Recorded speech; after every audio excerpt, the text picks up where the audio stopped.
nouveau rendez-vous autour de l'économie, c'est sur Zoom Eco Live. Mesdames, Messieurs, bienvenue à tous. Voilà, cette édition prendra son envol avec les chiffres clés qui feront un point sur les charges prévues en faveur de la protection de l'environnement durant toute l'année en cours, l'année 2022. Puis nous reviendrons pour faire un tour à Kasumbalesa où nous parlerons du partenariat public-privé préconisé par le ministre de la Communication, Transport et Désenclavement, Chérubin Okende, pour finir les travaux de construction du port sec de Kasumbalesa. Avant de nous séparer, nous noterons les différents rendez-vous économiques qui auront lieu en République démocratique du Congo selon la rubrique Agenda. Mais avant d'y arriver, commençons d'abord par les nouvelles en bref.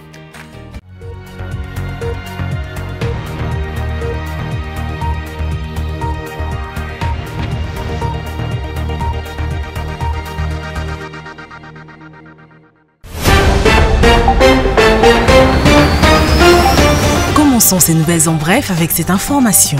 Le gouvernement de la République démocratique du Congo a adopté lors de la 39e réunion du Conseil des ministres le plan national stratégique d'exploitation et de certification des ressources minérales du pays. C'est la ministre congolaise des Mines, Antoinette Samba, qui a présenté ce plan aux membres du gouvernement. Plus de détails sur zoomeco.net. Ces nouvelles en bref se poursuivent avec cette information. Le gouverneur de la ville de Kinshasa, Gentini Ngobila, a échangé le lundi 7 février 2022 avec une délégation du groupe Albarik à l'hôtel de ville de Kinshasa sur le partenariat concernant l'assainissement de la capitale congolaise. Nouvelle en bref encore, le continent africain doit former au moins 5000 doctorats dans le domaine de l'intelligence artificielle et l'apprentissage automatique au cours des 5 prochaines années si elle veut tirer profit de l'économie numérique. C'est ce qu'indiquent les estimations du professeur Tom Ogada, directeur exécutif du Centre africain d'études technologiques. Autre information. La communauté est-africaine veut porter la valeur de ses expéditions des fruits et légumes à 1,3 milliard de dollars américains. Un objectif qui représente près du double de son montant actuel, tournant autour de 541 millions de dollars américains. Et pour finir, ce communiqué de CEP Congo, le centre du pays, dont particulièrement la ville de Mbuji-Mayi, connaît actuellement une pénurie en essence. CEP Congo dispose d'un stock de 100 mètres cubes d'essence à Ilebo et 500 mètres cubes en cours de route qui arrivent à Ilebo dans 10 jours maximum. La société CEP Congo reste en contact avec la SNCC pour que ces produits soient vite tractés vers les grands centres de consommation de la région et surtout, Mweneditu pour Mbuji-Mayi.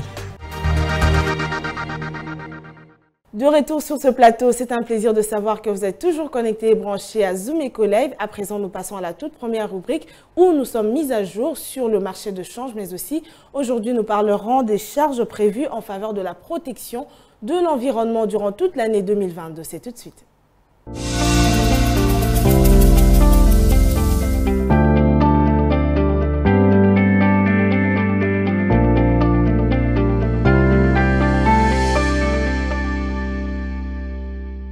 Voilà pour ce nouveau numéro de Zoom Eco Live. À la présentation des chiffres clés, nous aurons Judith Unamaka et elle est déjà avec nous. Judith, bienvenue. Merci à vous. Aujourd'hui, avec vous, comme d'habitude, nous allons parcourir l'évolution du cours de change. Alors, concernant les marchés de change, quel est donc ou qu'est-ce que nous devons retenir sur le marché officiel, mais aussi le marché parallèle? Voilà, concernant le cours de change actuel à RDC, à l'officiel, 1 dollar se change actuellement à 2000 francs congolais pour 1 dollar américain. Un franc CFA revient à 3,48 centimes et 1 euro vaut 2285 francs congolais.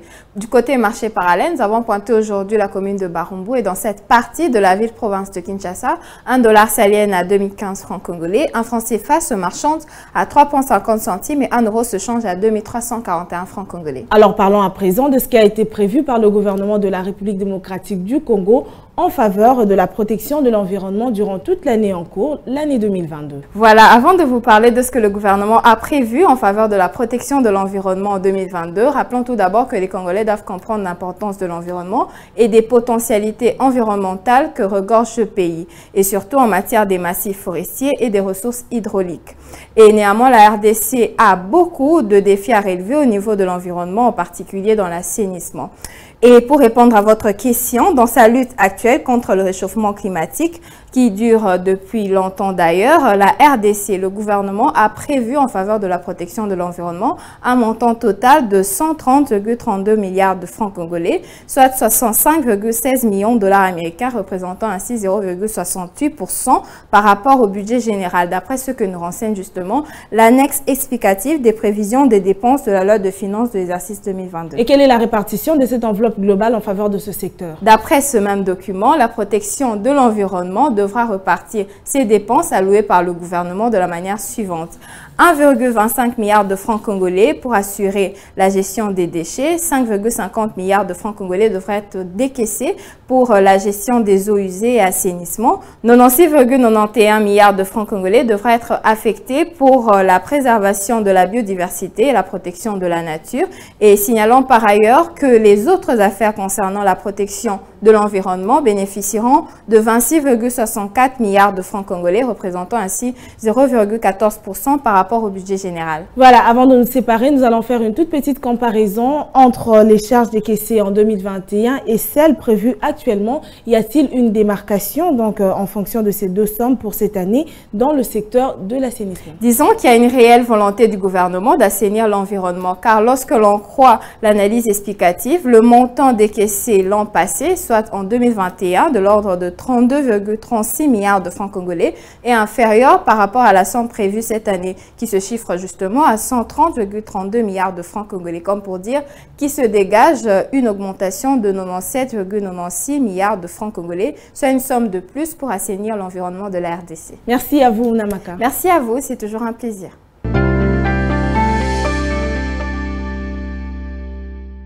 Un nouveau dossier est mis sur table où nous parlons du port sec de Kasumbalesa, Chérubin Okende, qui préconise un partenariat public-privé pour finir les travaux de construction. Ça sera abordé avec Benita Mouini. Suivez.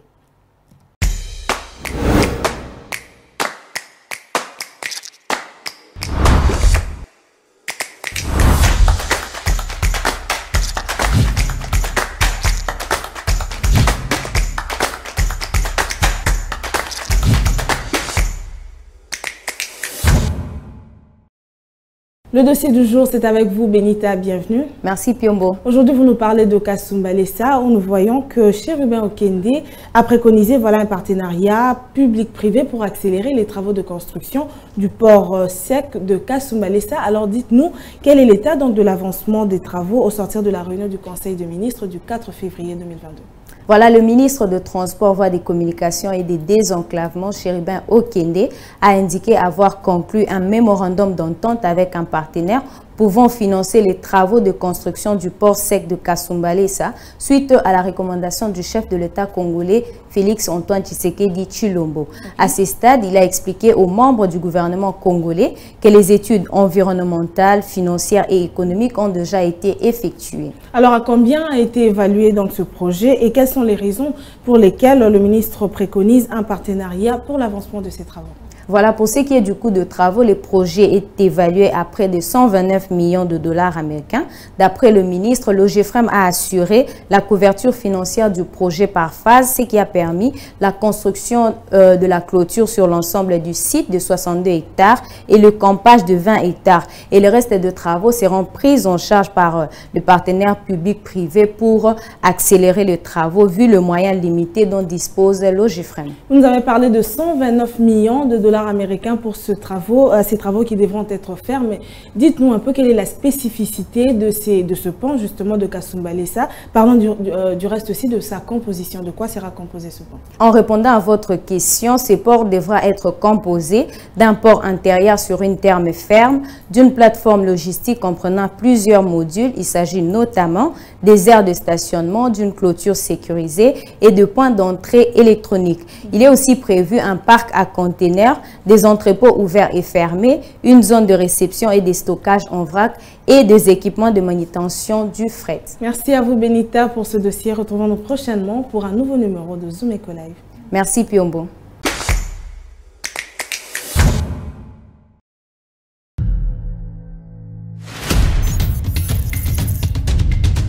Nous avons pris l'engagement de toujours vous servir en vous donnant l'essentiel de l'information économique en RDC. Mesdames, Messieurs, c'est un plaisir de vous recevoir chez vous. Le gouvernement congolais dirigé par le Premier ministre Jean-Michel Sama Lukonde n'est jure que par la réduction du train de vie des institutions. Merci à vous, Judith Piombo, pour ce dossier. Merci, Unamaka. Désormais, suivez-nous à 19h30 sur la RTNC du lundi au vendredi avec le même plaisir. Zoom Eco Live, la référence de l'actualité économique en RDC. La prochaine rubrique après le dossier, c'est la chronique que nous ramène Patrick Bomboka. Suivez.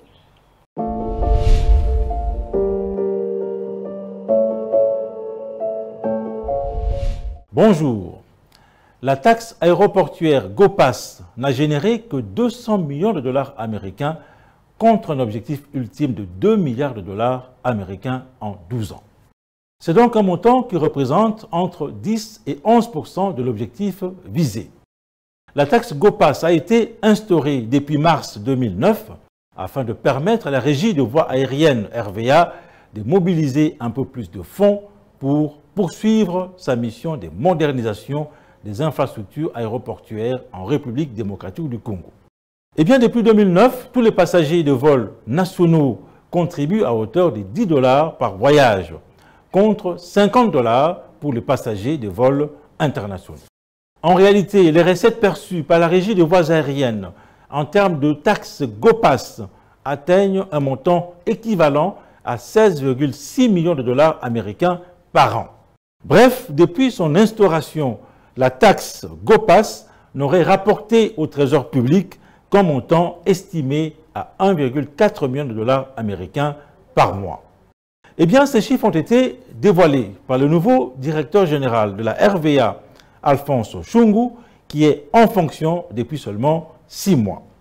Entreprise de l'État, la RVA rencontre à la fois des problèmes d'ordre structurel, financier et judiciaire, et tous ces problèmes sont à l'origine des pertes énormes enregistrées au cours de plusieurs exercices comptables. Il est clair que les dirigeants actuels constatent que les charges sont largement au-dessus des moyens générés. Quand on observe que seuls 200 millions de dollars ont été collectés auprès des passagers en 12 ans, il y a bien lieu de croire que la situation de la taxe GoPass devrait faire l'objet d'une attention particulière des autorités ayant la responsabilité des transports, voies de communication et des désenclavements. Merci de nous avoir suivis.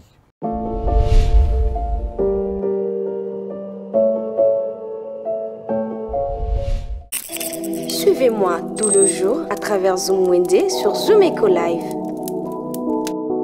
Abonnez-vous sur notre chaîne YouTube. Zoom Eco Live, la référence de l'actualité économique en RDC.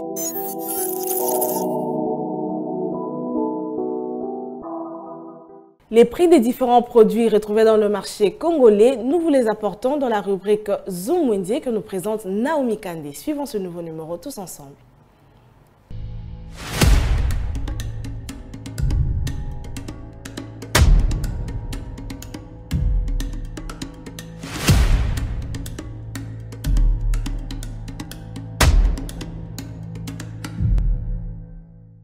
Nous revoilà encore une fois de plus dans ce nouveau numéro. Zoom Wende vous souhaite bienvenue. Sans pour autant vous déplacer, nous vous ramènons les différents prix de poulet, en gros, en détail et d'après leurs dimensions. Alors, sans plus tarder, suivez-moi et faisons ces marchés ensemble. Le marché d'aujourd'hui commence par vous donner les prix de poulet. Poulet poids 10, le carton revient à 79 000 francs congolais.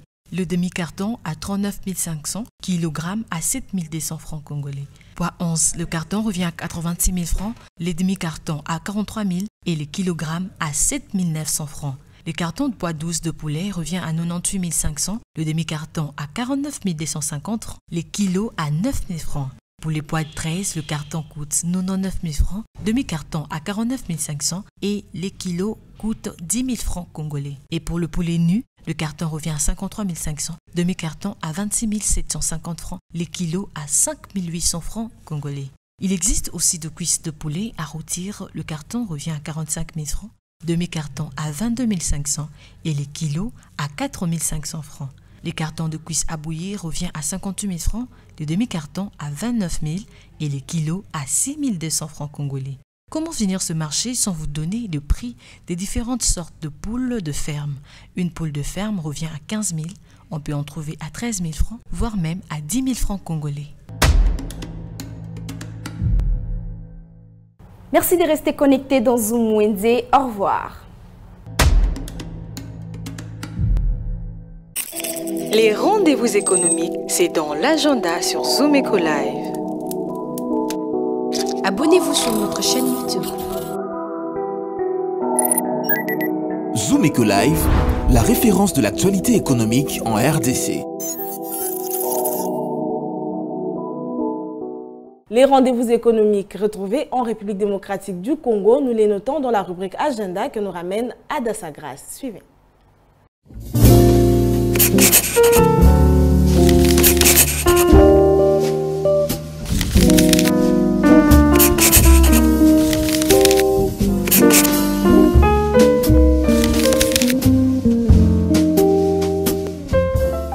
Bienvenue à l'agenda, voici le rendez-vous du jour. ITC Kinshasa avait commencé une formation en gestion de projet et AMES Project le lundi 7 février dernier pour se clôturer les 19 février prochain des 10h à 12h pour la première vacation et des 17h à 19h pour la deuxième vacation. Autre rappel, la formation en entrepreneuriat a débuté ce mardi 8 février pour se clôturer le 11 février prochain des 15h à 17h et sera axée sur « Prenez votre avenir en main ». Elle n'est pas gratuite car le frais de participation est fixé à 20 $, sans oublier 5 000 francs comme frais d'inscription. Et pour finir, un nouveau rendez-vous à prendre avec UBA Inside qui organise la 7e session de Business Series le 14 février à partir de 11h sous un format virtuel et aura pour thème « Comment retrouver l'âme sœur au Congo ». Merci de nous avoir suivis. Au revoir.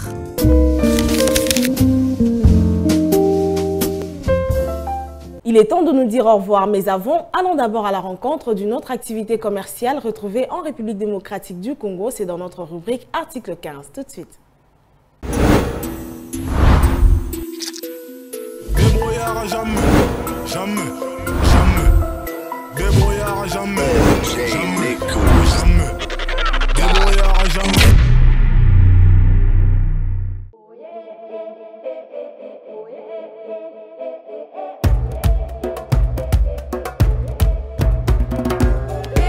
Atuka na bandi mukie koya makolo ngulu na gomoyo kobanda na ngana oteka biloko nateka biloko mosusu teka ka manga mingenge pai avocat biloko nateka na ume na mombongo nesungaka pona ba nesungaka na mombongo kakoyo kuta na ba difete be mususu ko bwa mko kuta ina malamu otekiti ngana opesa conseil na mama na o avai na ndako atala tunde biso beto zo sala matongo obimi mwa mingenge luki ka ko batandi mwa pai otani nenga na tananga na uta musika na bumbu na ya ao ozibisi bona ko debreka biloko mikemi kyo.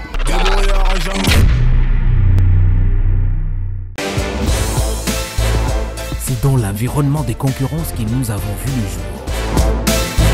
Quelles sont les prévisions budgétaires des recettes publiques durant toute l'année en cours, l'année 2022? Dans un domaine stratégique, nous avons voulu prendre les risques. La Direction générale des recettes administratives, domaniales et de participation est face à un nouveau challenge cette année 2022. Nuit et jour pour vous offrir le meilleur pour votre tête. Les crédits alloués à la ville de province de Kinshasa représentent 24% du montant total retrocédé. Nous l'avons fait ensemble. Le ministère des Finances est soumis chaque année à un contrat de performance. 2022, prenons rendez-vous avec l'histoire pour écrire une belle page qui va vous offrir une meilleure compréhension de l'économie en République démocratique du Congo. C'en est fini pour aujourd'hui. Zoom Eco Live, nous avons un an. Voilà, c'est la fin de cette édition. Merci à vous de rester fidèles à Zoom Eco Live. L'économie, c'est notre spécialité et nous vous en parlons toujours dans nos différentes plateformes, mais aussi sur B1 et à la RTNC. Retrouvons-nous prochainement avec le même plaisir.